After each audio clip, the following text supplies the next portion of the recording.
من الشیطان الرجیم بسم اللہ الرحمن الرحیم۔ سامعین السلام علیکم ورحمۃ اللہ وبرکاتہ۔ 15 رمضان المبارک کو میرے نبی پاک صلی اللہ علیہ وآلہ وسلم کے پیارے نواسے، نبی پاک کے نور عین، مولا علی کے دل کے چین،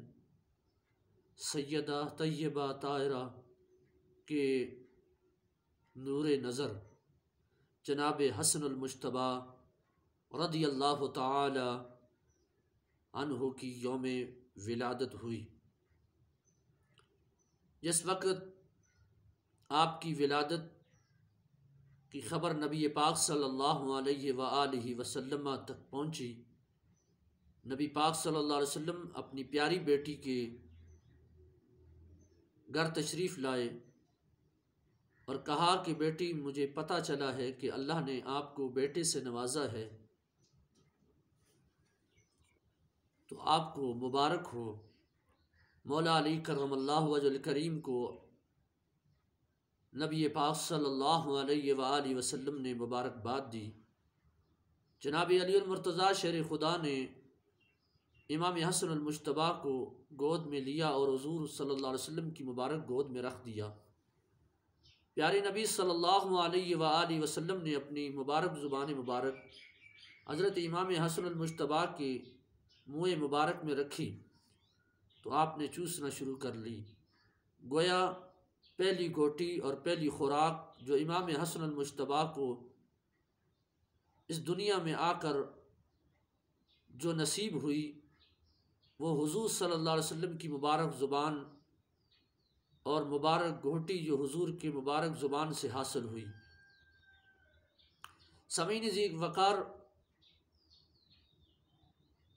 احادیث مبارکہ کے اندر آتا ہے کہ ایک دفعہ ام فضل رضی اللہ تعالی عنہ گھبرائی ہوئی حضور صلی اللہ علیہ وسلم کی بارگاہ میں حاضر ہوئیں، عرض کی عجیب و غریب خواب دیکھا ہے۔ میرے نبی پاک نے پوچھا کیا خواب دیکھا؟ عرض کی میں نے خواب دیکھا کہ آپ کے جسم مبارک کا ٹکڑا میری گود میں کٹ کے آ گیا ہے۔ میرے نبی پاک نے فرمایا یہ تو مبارک خواب ہے، اللہ تعالیٰ میری بیٹی کو ایک بیٹا عطا فرمائے گا، یہ تو خوشخبری ہے، یہ تو اچھی خواب ہے۔ پھر وہی ہوا کہ اللہ نے سیدہ طیبہ طاہرہ کو ایک عظیم الشان بیٹا امام حسن المجتبیٰ کی صورت میں عطا فرمایا۔ سامعین ذی وقار، اللہ اکبر، حضرت ابو ہریرہ رضی اللہ تعالی عنہ فرماتے ہیں کہ نبی پاک صلی اللہ علیہ وسلم امام حسن المجتبیٰ سے بڑا پیار کرتے تھے۔ کئی دفعہ جب آپ نماز قائم کرتے تو آپ کے مبارک نواسے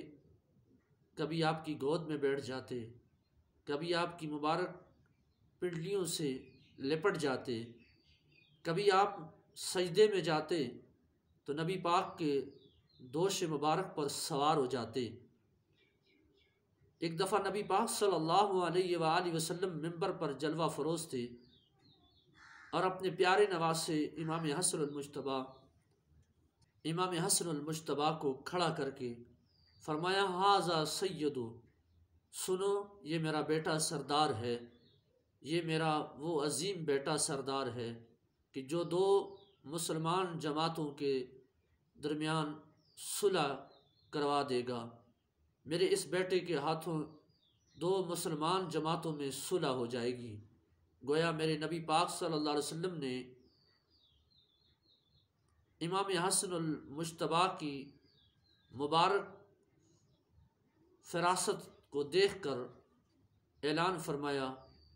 کہ یہ میرا بیٹا امن اور صلح قائم کرنے والا ہے۔ سامعین ذی وقار، امام حسن المجتبیٰ کا کیا کہنا، جن کی ماں سیدہ خاتون جنت، جن کے بابا شیر خدا، جن کے نانا سارے نبیوں کے سردار، اللہ اکبر، امام حسن المجتبیٰ یہ وہ عظیم ہستی ہیں کہ جب نبی پاک صلی اللہ علیہ وآلہ وسلم دنیا سے پردہ فرما گئے سیدنا صدیق اکبر کی خلافت کا دور آیا تو سیدنا صدیق اکبر رضی اللہ تعالیٰ عنہ کے مبارک کندھوں پر بھی جنہیں سواری کا شرف حاصل ہوا وہ امام حسن المجتبیٰ رضی اللہ تعالی عنہ ہیں۔ جناب سیدنا صدیق اکبر رضی اللہ تعالی عنہ ایک دفعہ جناب حسن المجتبیٰ کو اپنے ہاتھوں پہ اٹھا کر مولا علی سے مخاطب ہوئے، عرض کی علی ذرا دیکھو تو صحیح، حسن کو دیکھو تو صحیح، حسن ہو بہو چہرہ مصطفیٰ ہیں، ہو بہو شکل مصطفیٰ کریم صلی اللہ علیہ وآلہ وسلم ہیں۔ صحابہ اکرام رضوان اللہ علیہم اجمعین کو جب حضور کی فراق میں جب وہ تڑپتے اور انہیں جب حضور کی یاد ستاتی، حضور کا دیدار ستاتا، تو صحابہ اکرام مولا علی کے دروازے پر حاضر ہو کر کہتے ہمیں حسن المجتبیٰ کی زیارت کیجیے، اس لیے کہ ہم حسن کی زیارت کر کے مصطفیٰ کی زیارت کر رہے ہیں۔ اور صحابہ اکرام فرماتے ہیں کہ سینہ مبارک سے لے کر سر مبارک تک آپ بالکل امام حسن المجتبیٰ نبی پاک صلی اللہ علیہ وسلم کی بشکل صورت تھے۔ خلافت فاروق اعظم رضی اللہ تعالیٰ عنہ کے زمانے تک تو آپ بلوغت کو پہنچ چکے تھے، لیکن اصل بلوغت اور جوانی امام حضرت عثمان غنی رضی اللہ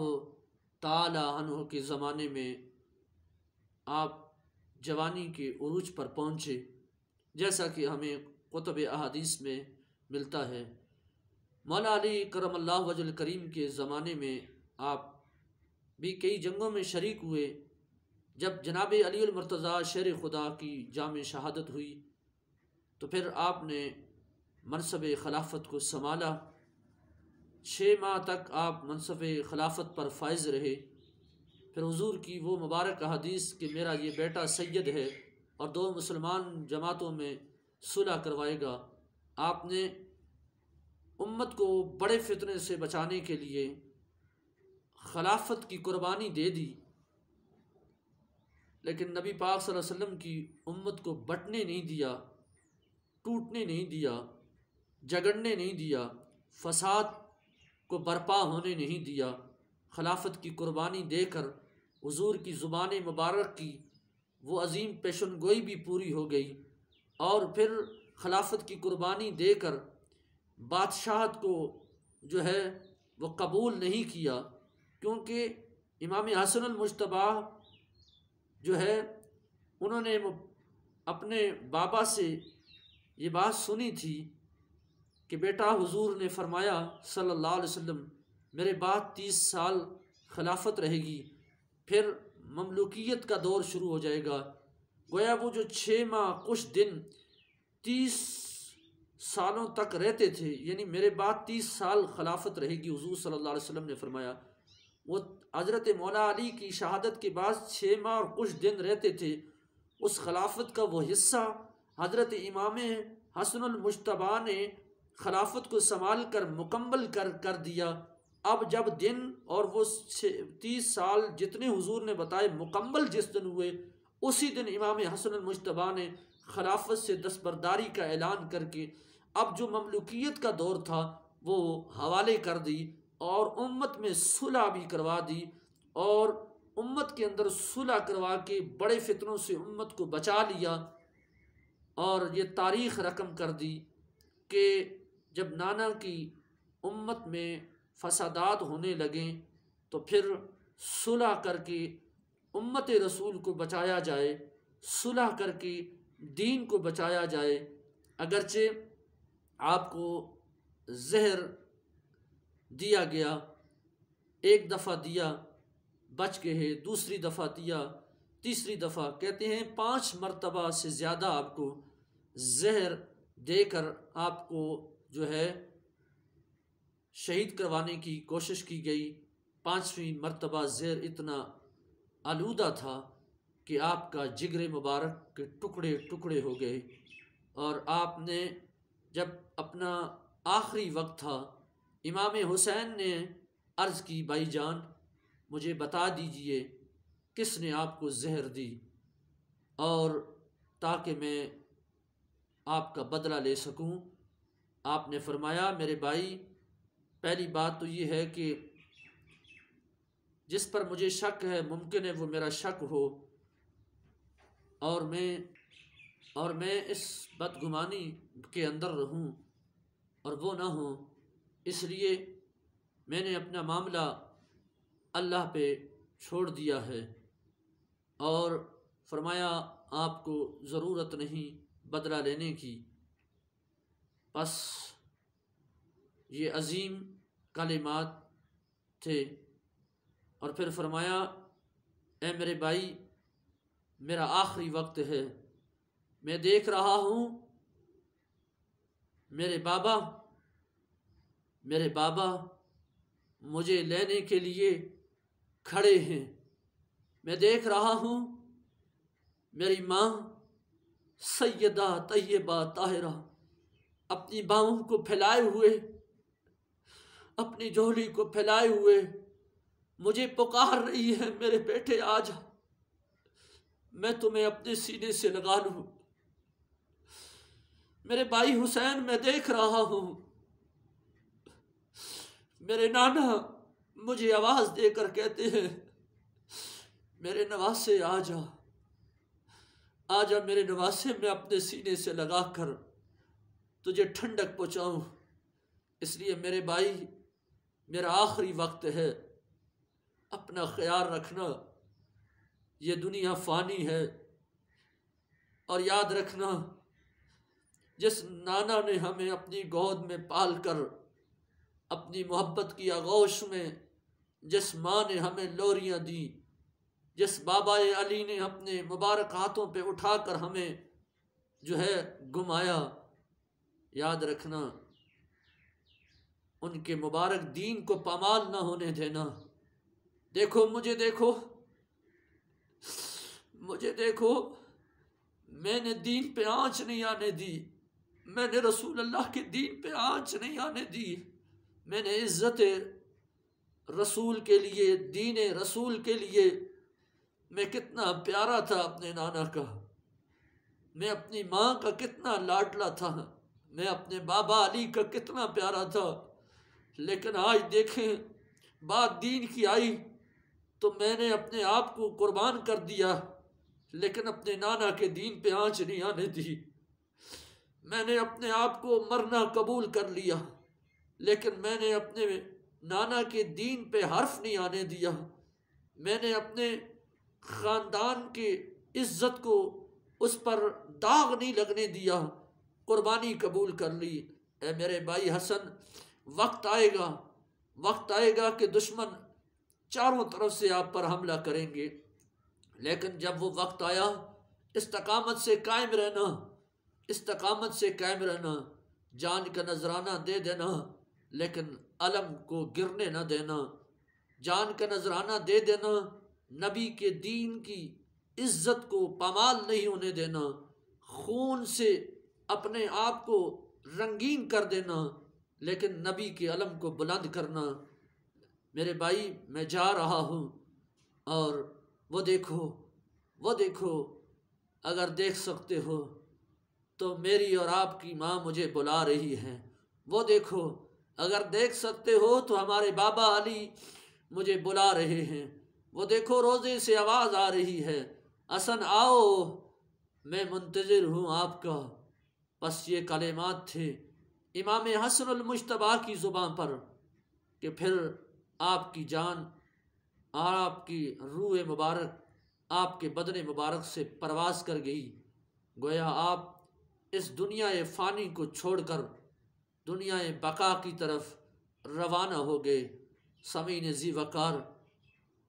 محبت اہل بیت یہ وہ عظیم رشتہ، عظیم جذبہ اور ایمان ہے کہ جس کے دل میں ہوگا، یقینی بات ہے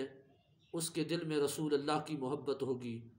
میں سمجھتا ہوں اہل بیت کی محبت ترازو ہے کسی کے ایمان کے تولنے کی،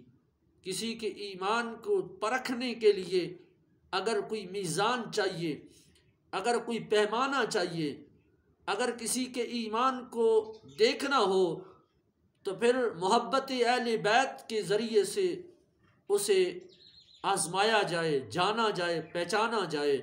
اگر اس کے دل میں محبت اہل بیت ہے تو سمجھ لو اس کے دل میں رسول اللہ کی محبت ہے، اور پھر رسول اللہ کی محبت جس میں کے دل میں ہوگی اس کے دل میں اللہ کی محبت ہوگی۔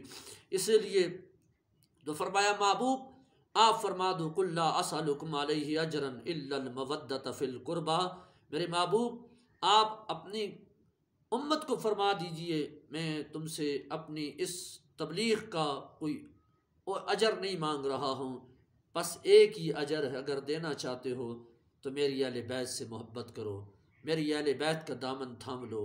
دنیا میں بھی کامیاب ہو جاؤ گے، آخرت میں بھی کامیاب ہو جائے گو۔ اللہ رب العزت سے دعا ہے اللہ تعالی آل بیت کی محبت، آل بیت کی غلامی ہم سب کو نصیب فرمائے۔ وما توفیقی الا باللہ العلی العظیم۔